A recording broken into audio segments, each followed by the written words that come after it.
In keeping with today's theme of running the race and persevering to the end, I got a few scriptures that I'm going to share with you guys.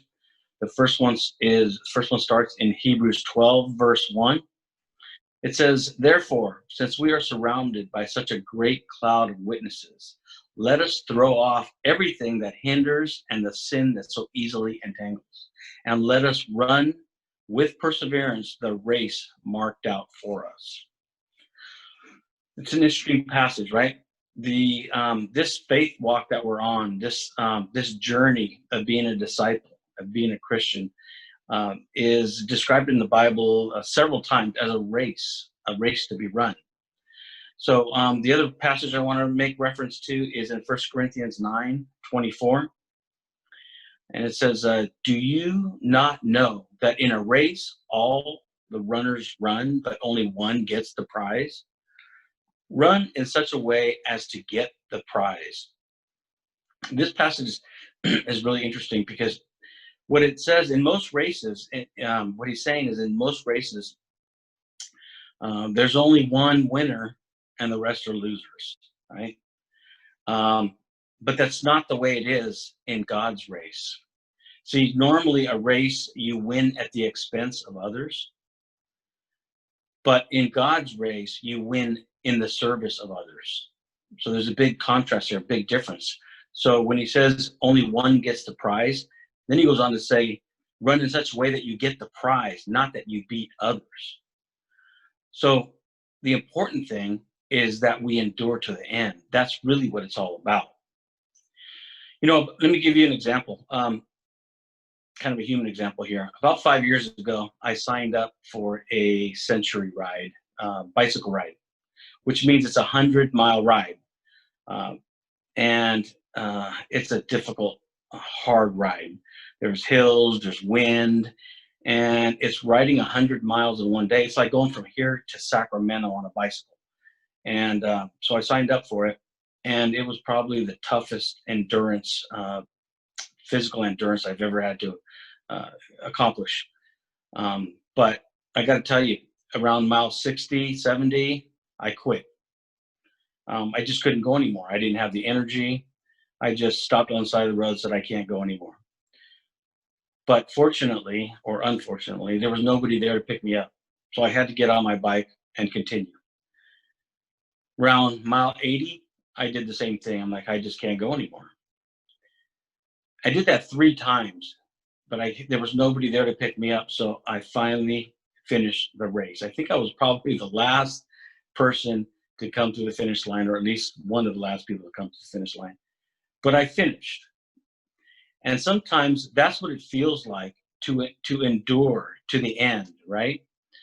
And I think that's kind of an example of the race that we're in, this race of endurance, of persevering, of making it to the end. Not so worried about being first place, but just making it to the end. And so the last scripture I'm going to share with you is where Paul says, he writes a letter to his protege, Timothy. And this is after Paul has been enduring his entire life. He has gone on 3-4 missionary journeys. He has started lots of churches, established them. He visited them regularly. He was shipwrecked for a while. He was left for dead. He lived an entire life of enduring for the cross, enduring for this story that we call the gospel. And he was, spent his entire life traveling and sharing that story. And so in the end, he writes this letter to Timothy, 2 Timothy 4:6-8. He says, "For I am already being poured out like a drink offering, and the time for my departure is near. I have fought the good fight. I have finished the race. I have kept the faith. Now there is in store for me the crown of righteousness, which the Lord, the righteous judge, will award to me on that day. And not only to me, but also to all who have longed for his appearing." What a beautiful passage, right? This is at the end of Paul's life. He's fought the good fight. He's done. He knows it's coming time to be with the Lord. and he's looking forward to that crown of glory that God's going to give him. So I guess the question is, see, the Bible tells us and Jesus tells us that we are the light of the world. See, we have the story. We have the greatest story ever written by the author of life himself.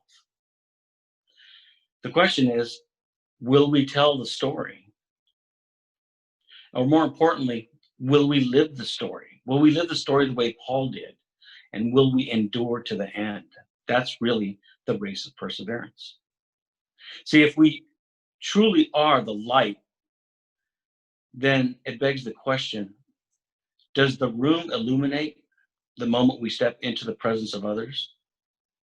Because if it does, then that's the true sign that we are truly enduring. See, life may seem long, but in the light of eternity, it's just a brief puff of smoke. And we're all called to persevere to the very end so that we can claim that prize, that crown of glory. So that's my message for today, enduring to the end. God bless you all.